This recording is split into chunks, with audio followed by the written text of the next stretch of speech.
Gracias, Sergio. Bueno, pues ya estamos en bloque. Alfonso Zapata, economista, José Luis Moreno, economista, a sus pies, ¿cómo están? Buenas tardes. Muy buenas tardes, encantado de estar aquí una noche más. Bueno, el gusto es nuestro. No sé si quieren comentar, ahora iremos con el vicepresidente del Banco Central Europeo, que tiene también lo suyo, con esa guerra Lane-Schnabel, que me imagino que es algo común, esto de discutir si lo vamos a subir más o menos, pero por lo visto se está enconando porque cree Lane que de verdad va a haber una crisis importante y que se están pasando. Pero antes de esto de que le diga el gobierno de España a los bancos, ahora esto, ¿no? Porque que te pongan un impuesto te lo tienes que comer, pero que te digan cuándo tienes que subir el depósito o bajarlo. Déjanos que te digamos que hemos estado con Lane esta mañana, en la Fundación Rafael del Pino, claro, en la conferencia, y la verdad es que él, su apuesta es por subir tipos ahora y después del verano, es decir, y además de una forma... cuando haga falta. Eso es. Pero bueno, volviendo al tema que comentábamos de España y la ministra recomendando a los bancos lo que tienen que hacer.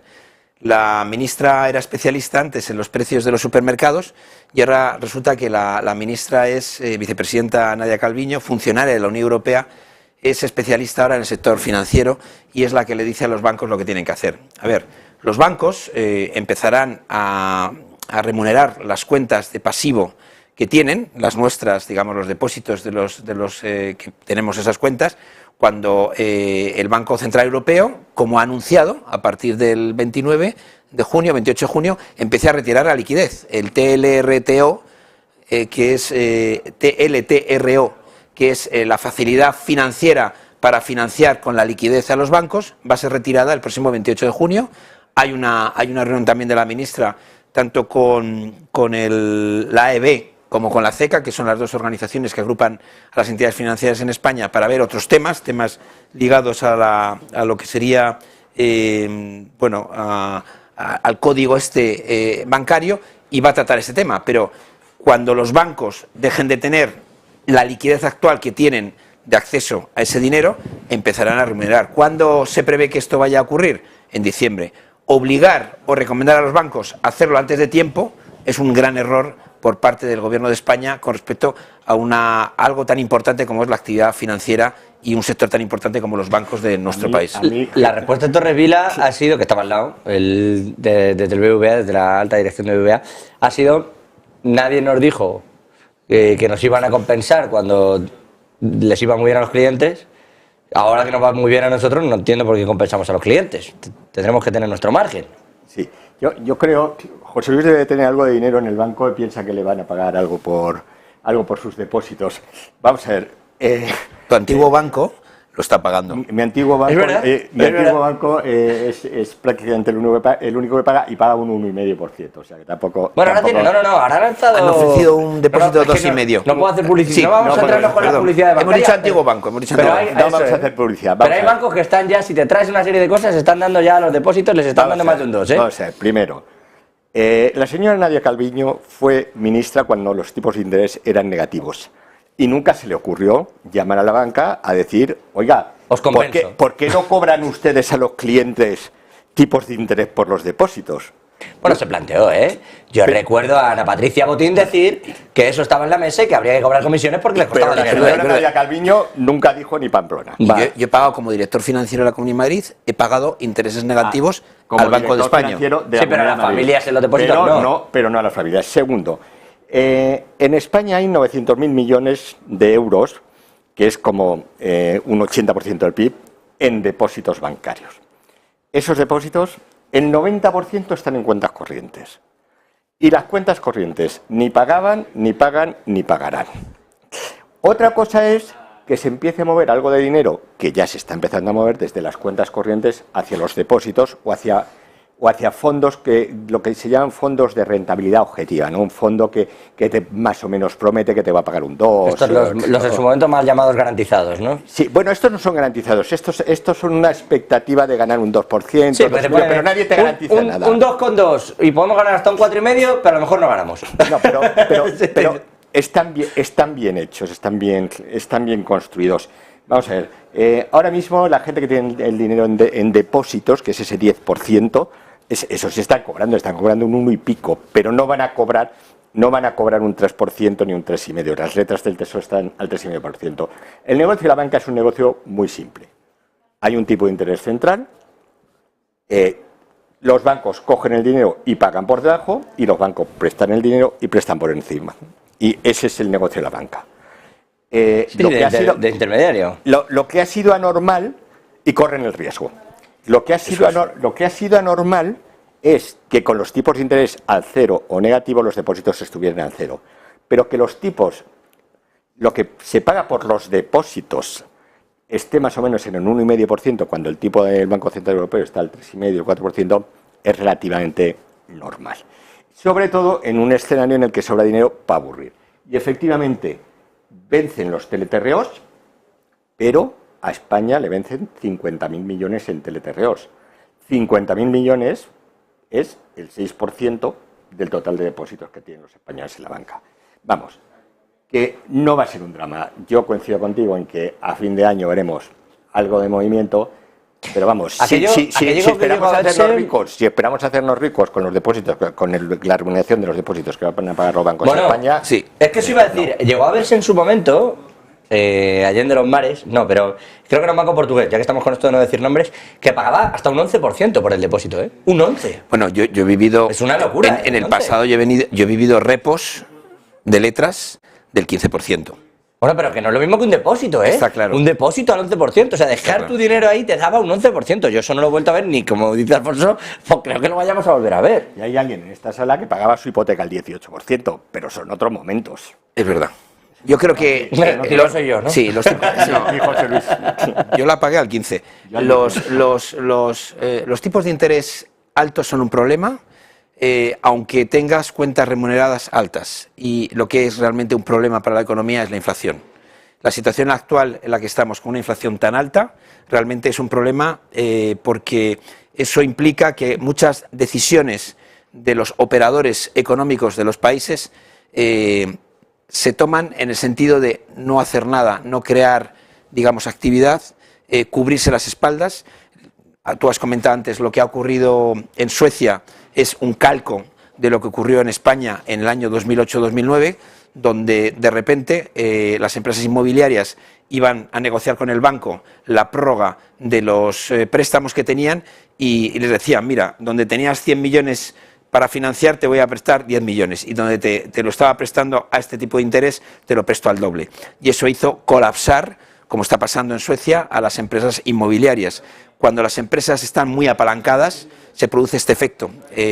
España, que aprendió la lección, no tiene ahora mismo, desde luego en el sector inmobiliario, no tiene ese nivel de apalancamiento, lo que hace que nosotros nos diferenciemos de lo que está pasando en Suecia. Yo tuve una reunión con inversores suecos del sector inmobiliario justo hace 4 semanas para hablar de oportunidades en Madrid y ellos me trasladaron su preocupación por el colapso financiero al que se estaba llevando estas organizaciones, que además las acciones de estas organizaciones son parte de los fondos que tienen, fondos de inversión que tienen como ahorro muchos de los inversores suecos, con lo cual digamos que el impacto que está teniendo sobre el ahorro de las personas que ahorran en Suecia, esta crisis es muy importante. Nosotros vamos a ser beneficiados porque parte de esa inversión que hasta ahora estaba yendo a Suecia seguramente se va a quedar en España. No sé, perdona. No sé si vamos a hablar más adelante del tema sueco, pero bueno, ya lo tenemos sobre la mesa, o sea que... Si haces un mapa de los países medianos grandes de Europa, Suecia es de largo el candidato número 1 a sufrir un colapso. En Suecia se dan varias circunstancias. La primera es que económicamente hay un índice que mide el total de la deuda hipotecaria de un país comparado con el total de ahorro de las familias. Bueno, en España lo que tienen ahorros las familias coincide más o menos con lo que tienen en deuda hipotecaria, que no son las mismas personas, pero que si uno quiere vender, otro habrá que quiera comprar. Eso es. En Suecia ese índice es 200, o sea, hay el doble de deuda hipotecaria que ahorro de las familias.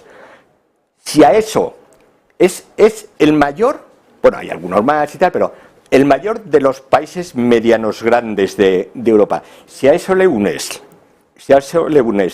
que los precios en Suecia han subido, inmobiliarios, han subido un 10% año tras año durante los últimos 10 años, han subido un 100%, y lo compares, por ejemplo, con España, donde han subido un 7, un 8%, claro, la diferencia es tremenda. O sea, en Suecia hay una burbuja inmobiliaria.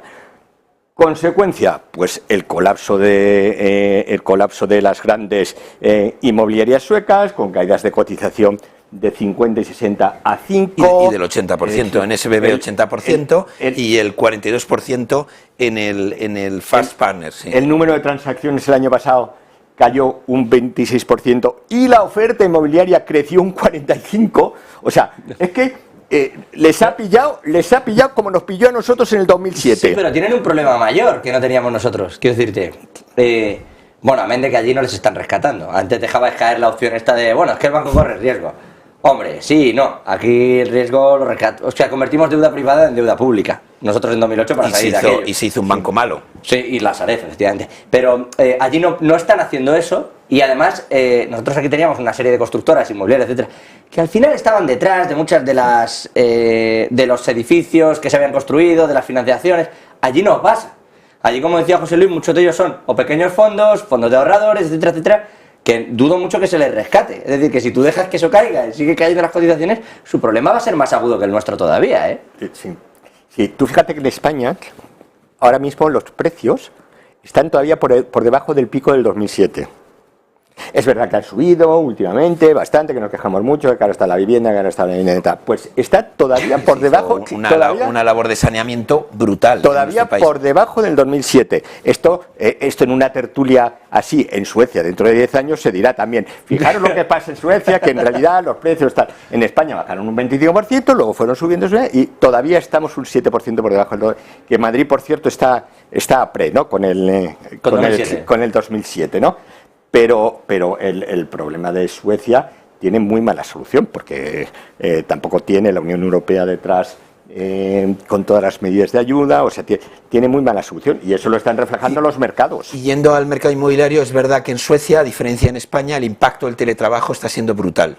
La comunicación entre la gente que vive en lo que se llama el commuting, la gente que vive en los pueblos, en las islas, en Suecia, y la capital es incómoda. Y además, de alguna forma, a diferencia de lo que está ocurriendo en España, que hay, digamos, una vuelta a la oficina muy grande, allí la gente está teletrabajando, porque muchos de los suecos que están teletrabajando no están en Suecia, están en España. Entonces, las oficinas están vacías porque los trabajadores que habitualmente iban a esas oficinas están en España teletrabajando desde España, por el clima. Antes de ir con lo que seguramente haya sido toda la noticia de este lunes, de fin de semana, este asunto de Estados Unidos-China, China-Estados Unidos y lo que está por venir, os quería preguntar por el asunto de Reino Unido, ya que estamos en Europa. Bueno, vamos a hablar de Europa como continente, para no hablar de la Unión Europea, que ya no. Pero, ¿qué os parece lo que está ocurriendo en esto del Partygate? ¿Cómo se está quitando todo el mundo de en medio? Las dificultades económicas que tienen. O sea, ¿se les está dando una crisis profunda de identidad como país, creéis? Vamos a ver, en general yo he vivido en el Reino Unido, y la mentira en el mundo anglosajón, en el mundo protestante, es un gran pecado. Es algo que está muy mal visto. En nuestro país la mentira está menos mal vista, para que se entienda, porque a mí me explicaron en su momento que debido a la religión, en el mundo católico a la gente se le perdona. En el mundo protestante, cuando tú cometes un error, tienes que pagar por eso. Y en este caso, las fiestas que se hacían en plena pandemia, yendo en contra de las recomendaciones que el propio gobierno hacía a su población, pues claro, visto, digamos, con perspectiva, es algo bastante impresentable. Yo esto que está ocurriendo ahora mismo en el Reino Unido lo equiparo a la crisis que hubo en su momento también en el Reino Unido con los gastos parlamentarios. Si os acordáis, hace unos años los diputados del Parlamento inglés se hizo público que muchos de ellos se habían gastado los dineros que tenían para representar, pues desde películas en videoclub que no tenían que ver, viajes, ropa, vamos a dejar las cosas que no tenían que hacer por no meternos en asuntos que Pero además vino un detalle y ahí fue, digamos, un antes y un después de la clase política, y muchos políticos de tanto el Partido Conservador como del Partido Laborista tuvieron que dimitir precisamente por ese mal comportamiento. Bueno, pues aquí pasa lo mismo. El tema de las fiestas que se produjeron durante la pandemia en el Reino Unido va a hacer, y lo estamos viendo por las noticias, que el que ha sido primer ministro del Reino Unido al final tenga prohibido entrar en el Parlamento del que ha sido miembro destacado durante muchos años. Y eso es un castigo ejemplar del modo de los castigos que en el Reino Unido se hacen a quienes cometen este tipo de mentiras. Parlamentariamente hablando, porque decía yo al principio que a esto le queda todavía la fase judicial en la que veremos si está incurriendo en una serie de delitos, ¿eh? Yo creo que aquí lo más importante es la mentira. La mentira, sin ninguna duda, es lo que ha juzgado este informe. La mentira y además la mentira reiterada. Esto, si nos acordamos, también en Estados Unidos hubo una época donde también a un presidente del gobierno se le criticó la mentira. Bueno, pues esto tiene que ver mucho con el mundo anglosajón. Era especialmente honroso. Sí. Vamos a ver, yo creo que esto seguirá. Esto es un intento de echar al Partido Conservador. Es verdad que va a haber que va a haber elecciones. Vamos a ver, Rishi Sunak no aparece por ahí. Igual que Pedro Sánchez no apareció en España en la rectificación de la ley del solo si es sí. O sea, los políticos, cuando no les interesa un tema, se apartan. Como las fiestas de Tito Berni, tampoco. Tampoco apareció. Entonces, da igual. Es que lo que hizo Sánchez es lo que hacen los políticos cuando algo huele mal, que es no aparecer. Eso huele mal políticamente, y Rishi Sunak es la última esperanza que tiene el Partido Conservador de darle la vuelta de alguna manera de todo esto. Es una cara nueva. Es verdad que ahora está recibiendo más críticas, es un aire más fresco. Vamos a ver qué pasa. Mientras se empeñen los laboristas en presentar candidatos digamos que poco creíbles, bueno, pues quizá pueda seguir el Partido Conservador, pero si no, esta es una oportunidad que tiene el Partido Laborista de presentar un buen candidato para dar la vuelta a las elecciones y empezar un nuevo ciclo, que en Inglaterra pues los ciclos suelen ser bastante largos, suelen ser de 10-12 años de gobierno de un partido. Hoy reconocía a David Cameron que a lo mejor se equivocó, que fue un error. Cuando se marchó. No. Cuando con todo el Brexit. Hombre, es un error. Que igual fue un error. Ha dejado caer que a lo mejor no fue también al hilo también de la mentira, ¿no? Ya no solo con las fiestas, sino de, como se le ha dicho en economía, no te preocupes que esto va a ir como la seda, y el bofetón que se están dando en cuanto tienen las dificultades que están teniendo, que también es importante. Él no apoyó el Brexit. No, pero bueno. O sea, lo provocó, pero no lo apoyó.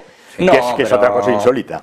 No, pero te dejas que haya una pelea en la que además sabes quién va a perder. En ese momento tú pensabas que no, pero los referéndums se convocan para ganarlos, no para perderlos. Pero bueno, dicho esto, seguramente China, ¿no? Eso sí iba a decir. Saltándonos de aquí, Anthony Blinken llega a China. Os quiero preguntar sobre todo, y siendo quienes sois, por esa parte económica, ¿no? De qué se están jugando en realidad, porque aquí hablamos muchas veces de que están a punto al borde de la guerra, se ha hablado muchas veces. No sé si fuiste, de hecho, tú, José Luis, que dijiste, están en un precipicio y, oye, para atrás igual, pero para adelante mal.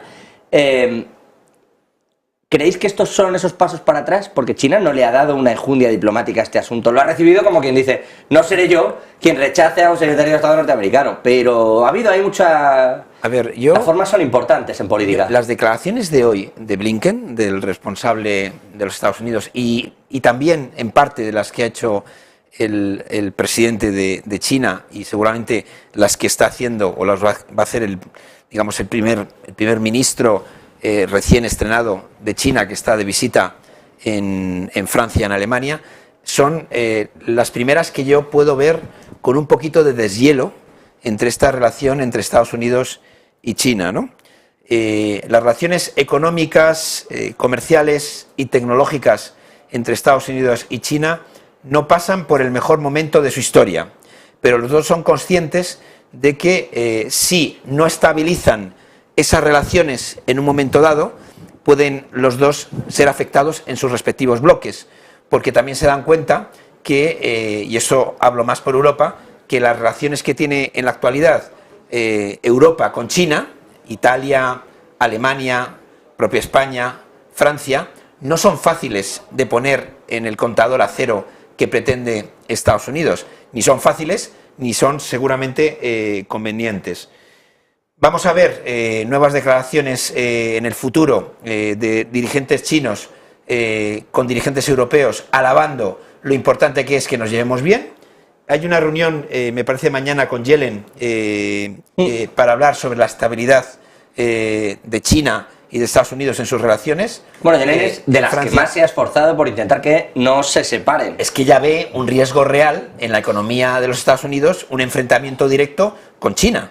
Es decir, yo creo que en una situación actual de un enfrentamiento directo de Occidente con Rusia por el asunto de la invasión absolutamente ilegal y horrenda de Ucrania y lo que estamos viendo, ¿no? La voladura de la presa, cómo se está tratando la población ucraniana, bueno, pues como dije yo hace unos días, que está convirtiendo Putin a los rusos en los orcos de esta película que estamos viviendo, donde no se ve ningún tipo de respeto a la población civil. Bueno, pues en una situación de tanta tensión entre Occidente y un país que en su momento casi llegó a ser un aliado de Europa, desde luego había un respeto entre Rusia y Europa, bueno, pues no tiene sentido abrir un nuevo capítulo. Y de hecho, hoy ha hecho unas declaraciones Blinken hablando de Taiwán muy interesantes, que ha dicho literalmente que Estados Unidos no apoya la independencia de Taiwán.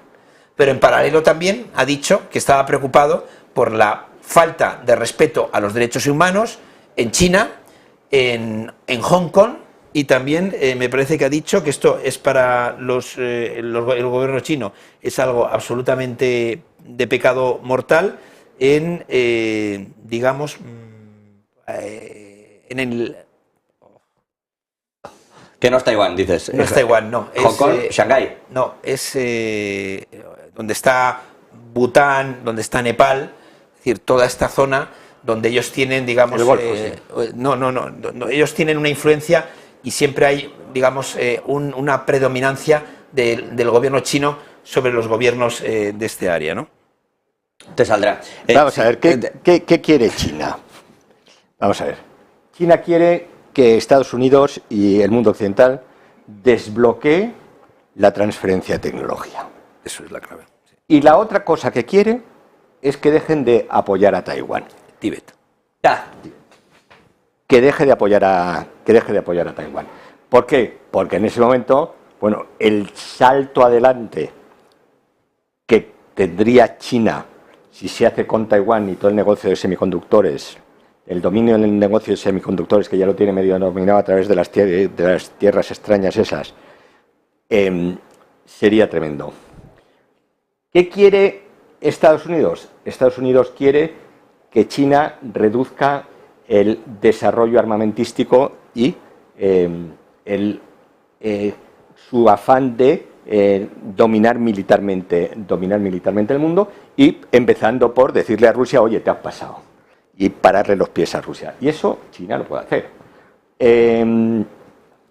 Yo no sé muy bien cómo se van a entender. De momento todo ha sido estamos aquí porque tenemos una responsabilidad con nuestra historia, con el mundo y con los ciudadanos. Es lo que ha dicho Xi Jinping. Y Blinken le ha contestado tres cuartos de lo mismo.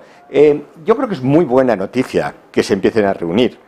Desde el año 2018 no teníamos un secretario de Estado norteamericano en China. Y cuando van a ir pasó esto de los ovnis, el globo chino. Iban a ir en enero, pasó lo de los globos chinos los y tal. Meteorológicos que sí, no sé. Es verdad que el contenido, aparte de cosas que no sepamos y que sean secretos, el contenido de los acuerdos que se van a alcanzar estos días se resume en cero. Pero bueno, por lo menos hablan. Pero hay una falta, hay un deshielo y luego hay menos tensión, y luego los dos han hecho hincapié en vamos a trabajar para garantizar la paz de nuestros países y de los terceros países, que es como diciendo, si tú no te metes con mi área de influencia, yo no me meto en tu área de influencia. Lo que pasa es que yo creo que en esa área de influencia, Taiwán, los dos es donde se encuentran. Y sobre todo, desde el punto de vista occidental, es verdad que el peligro de que el principal productor y desarrollador de chips tan necesarios a nivel mundial se quede en manos, digamos, del poderío chino, es un problema operativo desde el punto de vista, incluso para que nosotros podamos seguir siendo una potencia armando vehículos, coches. Es decir, muchos de esos chips que se crean ahí son para vehículos. Es decir, por eso, ya saltando un poco el tema, el PERTE chip con el fondo de la Unión Europea es tan importante que España, que es un consumidor neto de chips, sea capaz de esos mismos chips fabricarlos en España, ¿no? Y no depender de terceros, que no nos pase como con las mascarillas. Tú que estás bien conectado, que sabes de estas cosas, ¿lo de Tesla se va a acabar poniendo en Valencia o se lo lleva a Francia? Pues la verdad es que si lo de Tesla finalmente... Bueno, a mí cuando he escuchado esto de Tesla me ha recordado al parque de la Disney, que en su momento estaba todo cerrado.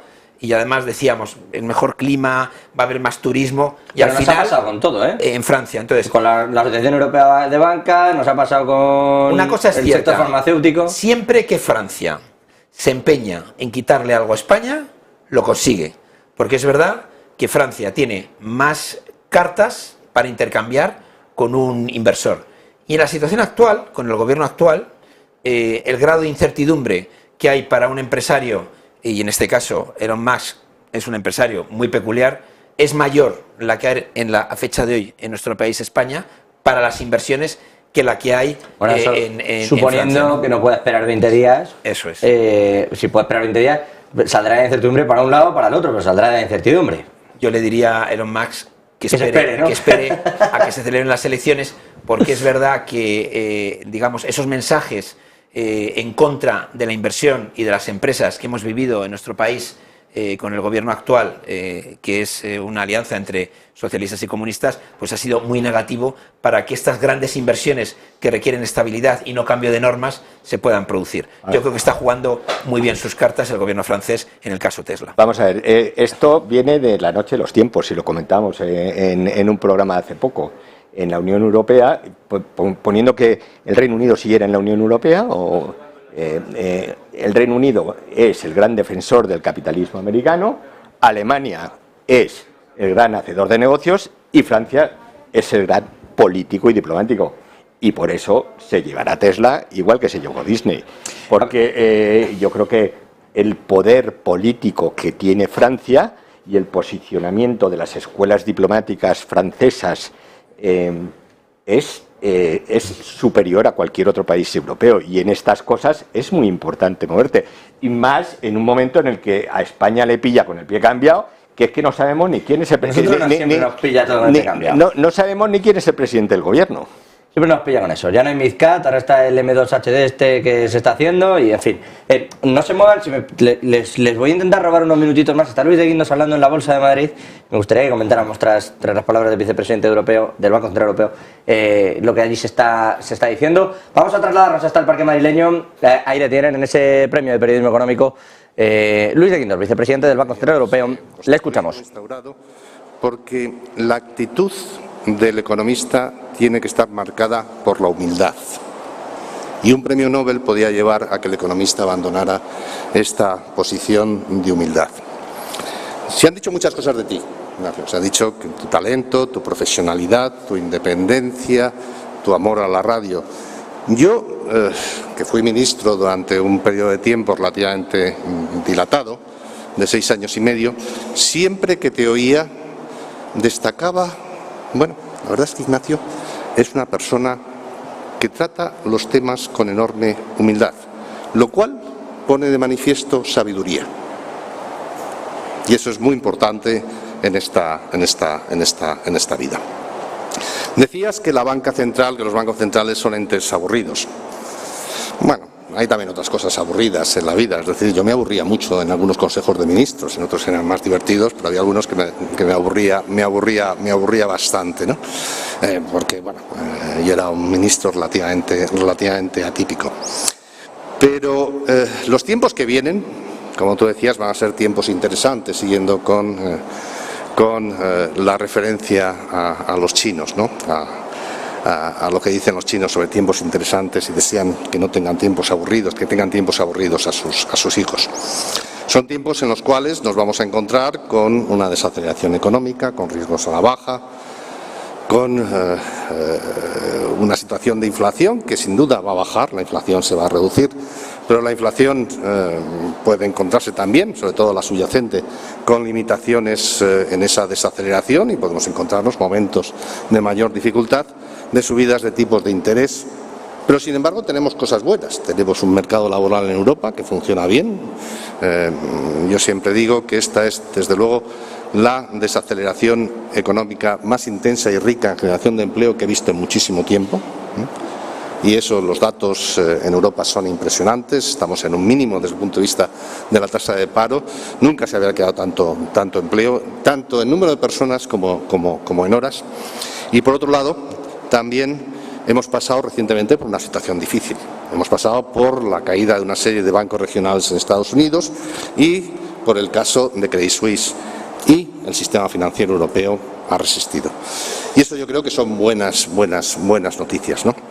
El futuro, sin embargo, como tú indicabas, siempre va a estar marcado por incertidumbres, por acontecimientos no esperados, va a estar marcado por potenciales crisis, por evoluciones de instituciones financieras que no son las ideales y que puede tener repercusión en el conjunto de la actividad económica.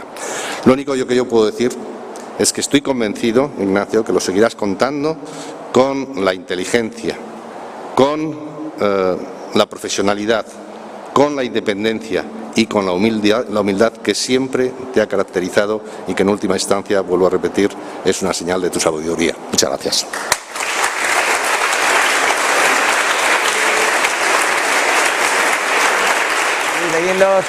Dando premios y como tal, pues bueno, espero que no me digan nunca algo así, dándome un premio a una autoridad, porque algo estaré haciendo mal como periodista, supongo. No sé, tampoco me quiero meter yo en este jardín, pero ahí pasan muchas cosas y... Bueno, no sé si está uno por el agradar o no. Dice Luis de Guindos que nunca se había, y en esto sí que me quería frenar, nunca había habido una desaceleración económica, dice, con tanta creación de empleo y tan rica. Bueno, no le falta razón. Es que es una desaceleración económica que, como veníamos contando desde el principio del programa, parece que no termina nunca de llegar. Se va desacelerando esto, pero no hay una recesión clara. Bueno, yo diría dos cosas en la línea de lo que ha dicho Luis de Guindos. Primero, que los cisnes negros cada vez son más comunes. Hasta hace unos años teníamos un cisne negro de vez en cuando, y en las últimas décadas hemos tenido como mínimo una docena de cisnes negros y además alguno más que nos queda por salir.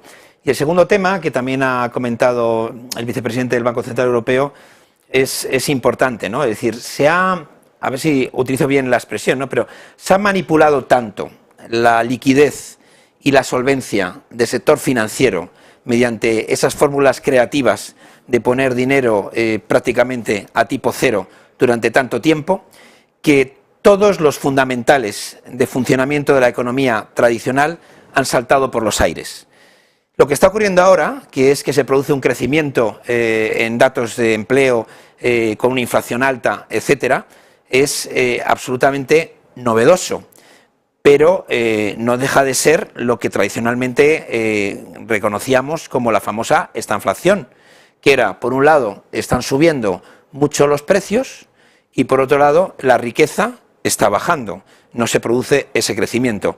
Como hemos tenido un periodo largo de pandemia, la gente está tirando de ahorro. El dinero que no te has gastado durante una serie de meses porque la economía estaba cerrada, tanto tú como las empresas, es de lo que está tirando la gente para poder sobrevivir o subsistir. Pero hay varias realidades. Primero, los productos básicos de la cesta de la compra cuestan muchísimo más que hace un año. Acceder a un préstamo o un crédito, tanto si eres una empresa como un particular, cuesta mucho más.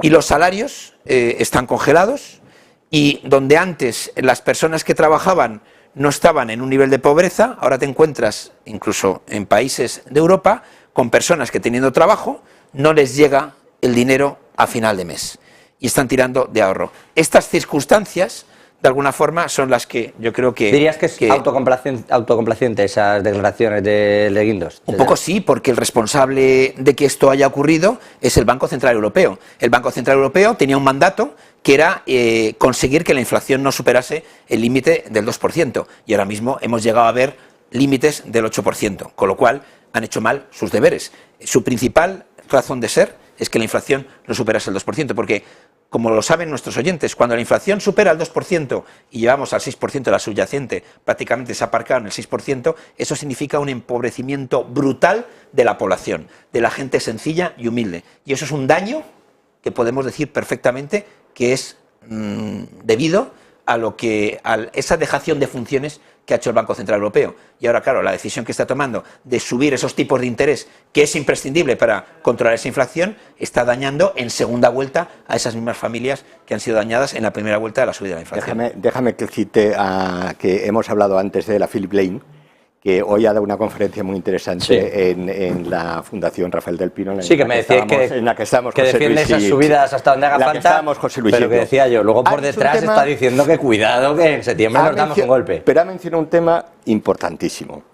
Ha dicho, vamos a ver, yo estoy preocupado, por supuesto estoy preocupado por la marcha de la economía con las subidas de los tipos de interés. Pero hay algo muchísimo peor y de lo que estaría más preocupado, que es que los precios no bajaran. O sea, hay que hacer lo que sea para que bajen los precios.